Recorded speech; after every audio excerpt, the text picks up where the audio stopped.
Welcome back, everybody. It's Ask the Expert. We've got more questions, and a lot of them, by the way, that to do with replacing teeth and moving teeth around at Deschenes Poitras. Now, you do the initial consulting, and then you move on depending on what has to happen, right? According to their needs and the condition in their mouth. Yeah, because you know people who do this, that, and the other thing, or you do it depending on whatever the issue is. Okay, we got an email question first or phone call? Ima? Yes.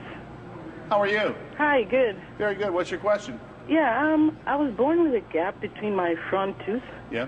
And like it goes back generations. And every time I go to the dentist, they ask me, do you want to fill this? Right. So I was just curious, like, is it important to have this filled? Is there any dental reason I should have it filled or not? How old are you? 38. Okay. Is it important to you? Exactly. No, it's not important to me. No? Okay. Well, they just they ask you because you it's answered your own question. Well, at your age, you are all adult teeth, and your bite is probably stable, and this gap will probably never close on itself. Right. The question is, are you comfortable with yourself? Yeah. Some people like it. Yeah, having a gap, it's kind of personalizing the way you are. Yeah, and it's part of sometimes it's you. very attractive depending on the person, sometimes right? it's very attractive. So the real question is, are you comfortable with yourself? Do you want to close it or not? If yes, well, there is option. Yeah. If no, big deal. Lots of people are happy. You got to be careful. Some people ask to close it with white filling or veneer or something like that. The problem is that if the gap's big, the two teeth are going to end up so big in the front. To close that space, you look like that space, if it's big enough, won't be supported, right? Yeah. So you'll have problems later on. Exactly. Yeah. So it's better to sometimes do braces. To close that space. Edie's on the telephone. Hi, Edie. How are you? I'm fine this morning. Very good. What's your question? Yeah, I have just lately I've got this. I've always had crooked teeth, and I come from way back when they didn't put braces on. Yeah.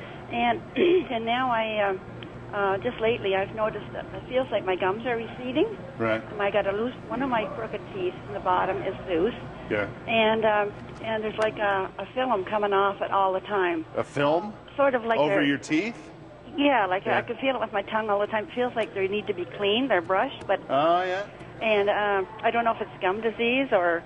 It's a good question, though. Yeah. How often are you seeing your dentist? I go every 6 months for cleaning, and they take the plaque and all that off it then. Good. And are they checking the pockets? Like, are they probing around the gum and check where is the bone level?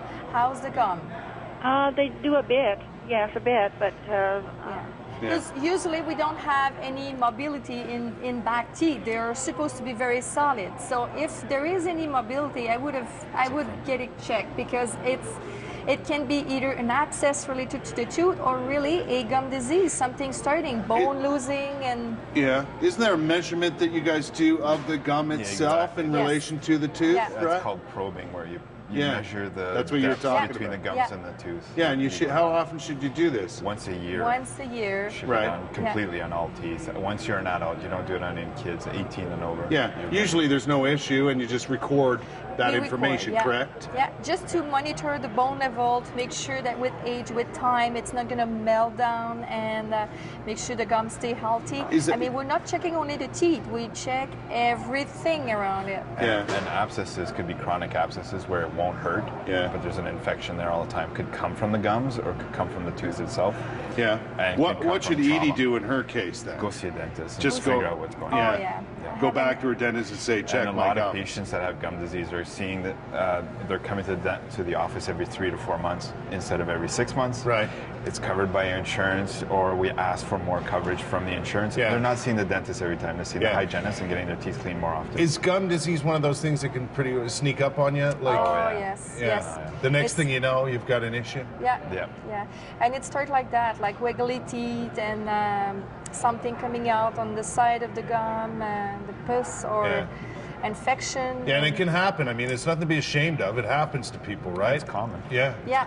And it doesn't hurt. So quite often people say it doesn't hurt, we don't do anything. Well, when it hurts, it's too late. But if you notice, I know, a lot of people say if their gums are bleeding easily and things like that. When you wash your hands, do they bleed? Why, when you brush your teeth? No. People say it's That's a good normal. point. That, oh yeah, it's To have a just little bleeding blood? a bit. Yeah. No. Okay, if your hands were bleeding a bit, would you do anything about it? Yeah, true. Yeah. True. We have an email question.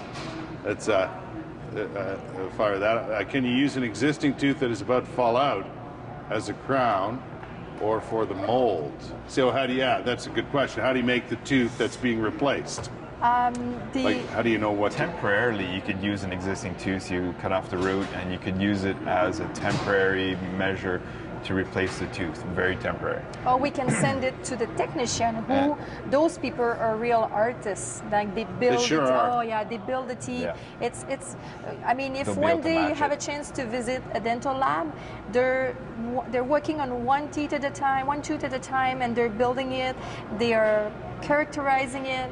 It's a real They art. make it to match Yes, the existing situation. And some people right? send we can take a mold to send it to the technician so he can really copy what the person had. Yeah. Or we can send pictures. Some people bring picture. I want my teeth like that. Yeah, and the color is always matched. The color is always Yeah. matched. Yeah. So I mean, to build a case, it's a team. Like sometimes Yeah. we need surgeon or specialist, Yeah. and the general dentists are usually the one who's in between everybody and coordinating everything to make sure the patients But stay happy. Using the existing loose tooth, usually it's No. very temporary. Yeah. Take a mold and know the shape of the tooth. Yeah, That's about you it. guys know what you're doing in that field.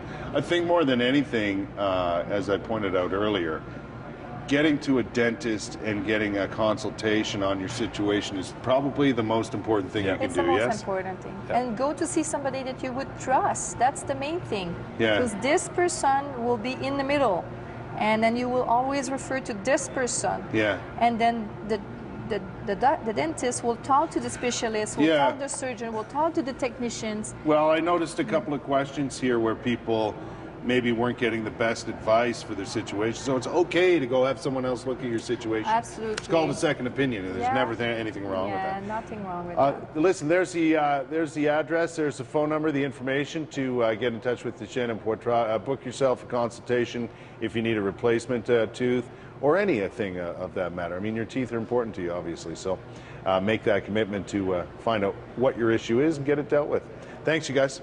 Pleasure. Thank you very much. Thank you for that. All right, we'll be back with more of CTV Morning Live, Pinterest with Melissa Lamb, and there's some action in the kitchen, I do believe. It's 9:41. We'll be right back.